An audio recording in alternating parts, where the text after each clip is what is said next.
Malachi Williams, a 13-year-old boy, stood before the judge, accused of breaking into a house. But when he looked directly into the judge's eyes and said, "You are my mother," he shocked everyone in the courtroom. What happened next changed both of their lives and revealed secrets that no one could have ever imagined. The courtroom was packed, but the silence was so profound that even the creaking of chairs could be heard with every slight movement. Malachi sat on the defendant's bench, his head bowed. He was just a boy, wearing a faded shirt and torn shoes that told the story of a life filled with poverty. Beside him, his court-appointed lawyer tried to appear calm, but his face betrayed obvious anxiety.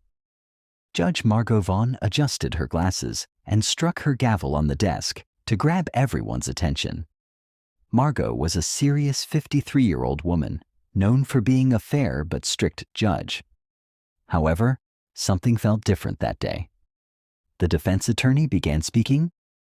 "Your Honor, my client is accused of unlawfully entering a home, but he is just a 13-year-old boy who caused no harm and stole nothing. He was only looking for a place to sleep." Margot looked over her glasses and replied in her usual firm voice, "Mr. Renier, the law exists to protect everyone, including the homeowners whose houses were entered. We cannot downplay the significance of this case just because he is young." Meanwhile, Malachi remained silent, nervously fidgeting with the hem of his shirt. When Margot addressed him directly, her voice grew even more serious. "Malachi, do you understand why you're here? Do you know what it means to enter someone else's home without permission?"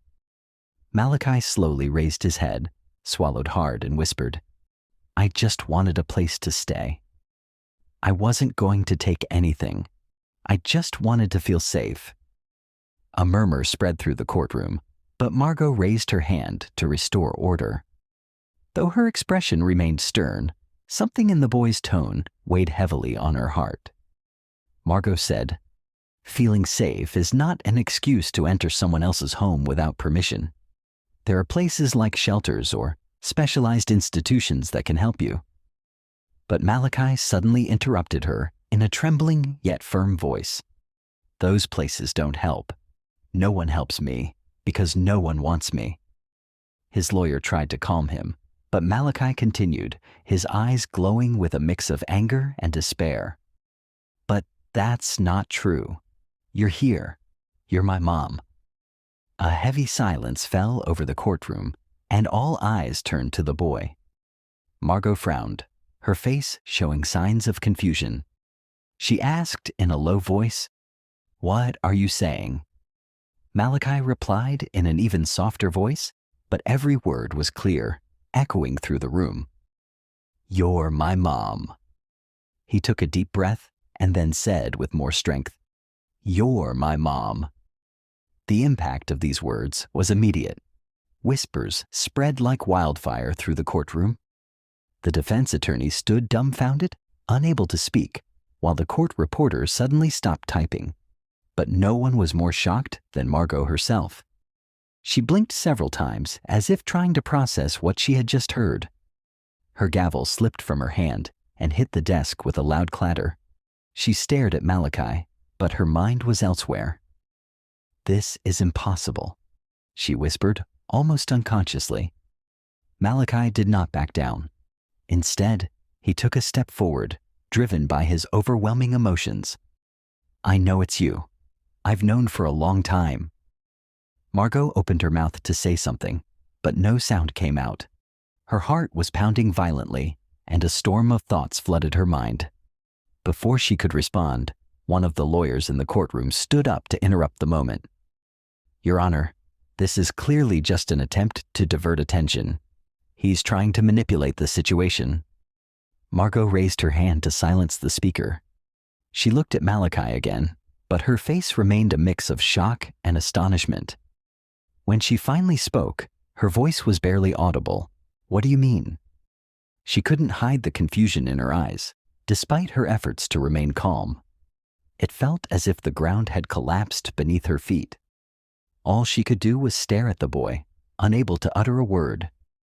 Malachi was still standing, his hands trembling at his sides, his eyes fixed on Margot, who sat on the judge's bench. "I know it's you," he repeated with more confidence. "I know because I've seen your picture." Margot stopped breathing for a moment. Malachi continued, his voice filled with emotion. "My adoptive mom, Lucy, showed it to me. She told me everything before she died." Margot blinked, as if waking from a dream or a nightmare. The name the boy mentioned struck something deep within her, bringing back a flood of memories she had carefully buried over the years. She opened her mouth to speak, but no sound came out. "You knew I existed, didn't you?" Malachi continued, his voice choked with emotion. "You knew." His words hit Margot like a final blow. She tried to regain control of herself. She swallowed hard and then spoke in a hesitant voice. "Malachi, I don't understand what you're talking about. This is neither the time nor the place for such a discussion." But Malachi took another step forward, ignoring the growing whispers among the audience. "This is exactly the place. You know it's true. I saw the picture. I was younger, but you, Lucy, you told me you were my mother. Why did you do this to me?" The court-appointed lawyer tried to intervene, placing a hand on the boy's shoulder. "Maybe it would be better if—" But Malachi cut him off, pushing his hand away. "Why did you leave me? I waited so long to find you, and now you say nothing. Will you keep pretending you don't know me?" Margot felt the weight of every gaze in the courtroom pressing on her. She took a deep breath, and then, with a voice firm despite the trembling in her legs, she suddenly announced, "I request a recess." She stood up quickly and turned, exiting through the side door, leaving the courtroom in a state of chaos and confusion. In her private room, Margot leaned against the wall, trying to catch her breath, but the memories she had buried for years were now rising to the surface. What had she done? She remembered that night all too well, the night Hugo, her then husband, insisted they give the child up. He claimed they were not capable of raising him. His voice still echoed in her mind, painfully clear. "Margot, you have a career to build. We are not ready for this. He'll have a better life with another family." She remembered the argument, the silent tears she shed after Hugo fell asleep, and finally, the moment she signed the adoption papers with trembling hands, just as Malachi's hands had trembled in the courtroom. At the time, the decision had seemed logical, but it had never stopped haunting her. Back in the courtroom, Malachi sat down slowly, his face flushed with anger and sadness. He lowered his eyes, clenching his fists on his knees. "You won't say anything," he whispered to himself. "You're just going to run away again, like you always do." Before anyone could respond, the courtroom door suddenly swung open. A woman entered, walking quickly, her heels striking the wooden floor with sharp, deliberate sounds. It was Lauren Parker, the social worker who had overseen Malachi's adoption. She stopped in the middle of the room, a tall, slender woman with a face marked by time, yet her eyes held a determination that no one else in the room possessed. "Malachi." Her voice caught his attention instantly. He looked up and recognized her immediately. "I came as soon as I could," she said. "I didn't know this was happening here, but I think it's time for the truth to come out." The defense attorney turned to her, confusion clear on his face. "And who are you?" She answered confidently, "I'm Lauren Parker. I was involved in Malachi's adoption when he was a child, and I think I can clarify a few things." Malachi's eyes filled with a mixture of hope and pain. He stood up as if waiting for an immediate answer. "You knew all along?" His voice was strained. "You knew who she was?" Lauren sighed, casting a glance filled with reproach toward the door Margot had left through. "Yes, I knew. But I wasn't supposed to tell you." Malachi's voice broke. "Why? Why didn't anyone tell me? Why did I only find out when it was too late? He swallowed hard before continuing, his voice barely above a whisper. My adoptive mother died. She left me alone. And now she's here, and she won't even look at me. Lauren stepped closer, placing a gentle hand on his shoulder. Malachi, I know this is hard, but you deserve answers, and Margot needs to give them to you. It's time to face the truth. On the other side of the door, Margot was still leaning against the frame, hearing every word.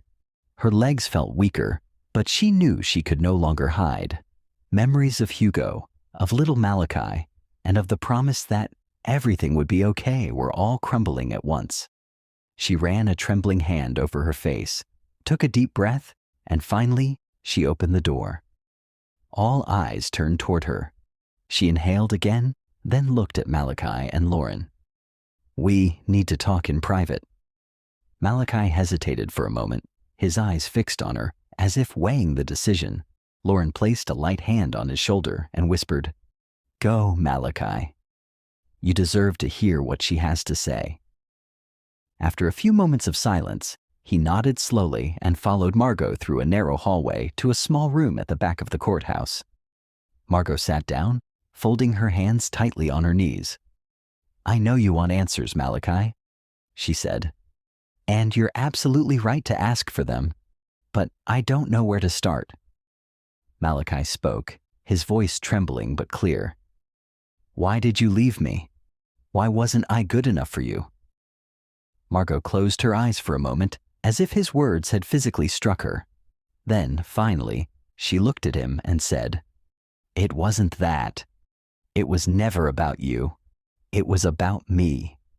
Malachi frowned, pain evident in his eyes. Why didn't you try? I was just a child. Margot swallowed hard. I was young, Malachi. I had just finished school and was starting my career. Hugo, my husband at the time, convinced me that the best thing for you was to grow up in another family. He said we had nothing to offer you, that you deserved better than what we could give. Malachi's gaze sharpened. Without hesitation, he said, You chose him over me. Then his voice broke slightly as he added, You chose your career, but you didn't choose me. Lauren intervened, her voice calm but firm. Malachi, I know this is hard, but making a decision like this was never easy. Then she turned to Margot. You need to be honest with him. He deserves to know the whole truth. Margot shook her head, her features troubled. In a quiet voice, she said, I signed the papers because I was afraid that I would fail you. I thought I was giving you a chance at a better life, but the truth is, I was running away. Still, not a single day passed without me asking myself if I had made the right decision. And now, seeing you here today, I think I made a mistake. Malachi took a deep breath, as if trying to process the weight of her words. Then he said, Lucy talked about you. She told me you were young, that maybe you had your reasons, but she never understood. Why didn't you come back for me? Why didn't you try to find me? Margot shook her head, a silent tear sliding down her cheek. In a trembling voice, she whispered, I thought it was too late. I thought you had built a new family, a stable life. I didn't want to come back and ruin everything. After my separation from Hugo, everything became harder, and I chose to hide behind my work. It was easier to pretend I was moving forward, but in reality, I never did. Malachi lowered his head and, in a voice filled with pain, said, Do you know how many times I asked myself why? How many times I looked in the mirror, trying to understand the reason? Why didn't anyone want me? Why was my fate moving from foster homes to social workers to families who never really saw me for who I was? And now, after all this, you're here to say you're sorry? Margot placed a hand on her forehead, as if trying to ease the pain she had caused him. Barely audible, she murmured, Malachi, I'm sorry. Sorry for not being there. Sorry for not being strong enough. Lauren stepped forward, glancing between them, and said, "Margot, you can't change the past. But Malachi is here now, and he needs more than just apologies. And Malachi, this doesn't erase what you've been through, but maybe it can be a new beginning." Malachi looked at Lauren, then at Margot, as if he wanted to believe her words, but was afraid of getting hurt again. After a moment of silence, he asked, his voice low but full of meaning, "Do you want to start over? Are you trying to be my mother now?" The question hung in the air, heavy with anticipation. Margot looked into his eyes, and for the first time, she didn't just see the child she had lost. She saw a chance to write a new story. With tears in her eyes, she smiled and said, "Yes, Malachi. I want to try." It wasn't easy, and Margot knew that getting close to Malachi would take time. He remained cautious of any step she took toward him. Lauren arranged regular meetings between them with no pressure, just small moments to get to know each other. The first time Margot visited the community center where Malachi spent most of his time, she felt uneasy. The place was modest, its walls painted in bright colors, with a small basketball court in the back. There, Malachi played with his friends. He looked much more at ease than he had in the courtroom, laughing as he tried to score a point. Margot stood at the entrance watching him, not wanting to interrupt. After a few minutes, Malachi noticed her presence. He hesitated, looking at her as if unsure how to react. She simply offered a small smile and a nod.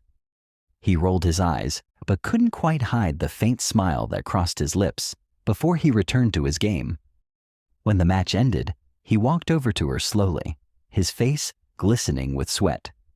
In a slightly defensive tone, he said, "You didn't have to come." Margot replied calmly, "I know, but I wanted to see where you spend your time." He shrugged, gripping his water bottle. "There's not much to see, just this." Margot smiled and said, "But it's important to you? So it's important to me, too?" He didn't respond, but something in his expression told her that her words meant more to him than he let on. Days passed, and their meetings became more frequent. Margot was careful to respect his space, but she also tried to find ways to stay close. She invited him to dinner a few times. Though their first conversations were short and filled with long silences, Malachi slowly started to open up. One day, while eating a burger at a diner, he suddenly said, "I thought about you yesterday." Margot looked at him in surprise but kept her tone casual. "Really? Why?" "A new kid arrived at the foster home I used to be in. He looked lost. I saw myself in him. I told myself, if you had come earlier, maybe I wouldn't have felt that way when I was little." A lump formed in Margot's throat. She wanted to apologize again, but she knew words weren't enough anymore. So she said, "I can't change the past, but I can be here now. And if that kid needs help, maybe we can help him together." Malachi didn't respond right away, but after a moment, he slowly nodded. It was a new beginning. Margot started paying attention to his interests. When she learned he loved to draw, she bought him a sketchbook and some colors. When she gave them to him, he looked at her cautiously and said, "You didn't have to do this." Margot smiled. "I know, but I wanted to." For the first time, she saw one of his drawings. It was a simple landscape, yet rich in detail. She praised his work, but he avoided her eyes, embarrassed. "It's nothing special." Margot insisted. "Actually, it's amazing. You have talent, Malachi." A small smile appeared on his face, and that was the final step. As the months passed, their relationship slowly began to take shape. Malachi was no longer cautious around Margot, and there were small signs that he was starting to trust her. Sometimes he would say things like, "Maybe we can do that again," or, "I like it when you're here." Margot realized that their bond was still fragile, but it was growing stronger. Then came the biggest decision. Margot decided to officially apply for Malachi's custody. The process was long, involving court hearings and official interviews, but the awaited day finally arrived. Malachi sat beside Margot in the courtroom, quieter than usual. When the judge announced that custody had been granted, Margot felt an overwhelming sense of relief. She looked at Malachi and saw that he was trying to hide a smile. Holding his hand, she said, "Now it's official." Malachi asked in a low, hesitant voice, "Do you think this will work?" Margot smiled and answered honestly, "I don't know, but we can try together." As they walked out of the courthouse, Malachi hesitated for a moment, then took Margot's hand, and for the first time, they walked side by side. Margot felt that something real had begun between them. Under the sunlight, Malachi whispered, "I never had anyone who stayed. Maybe now I do." Margot gently squeezed his hand without needing to say anything. This was only the beginning. If you enjoyed this story, let me know your thoughts in the comments. Don't forget to like, subscribe, and share for more content like this.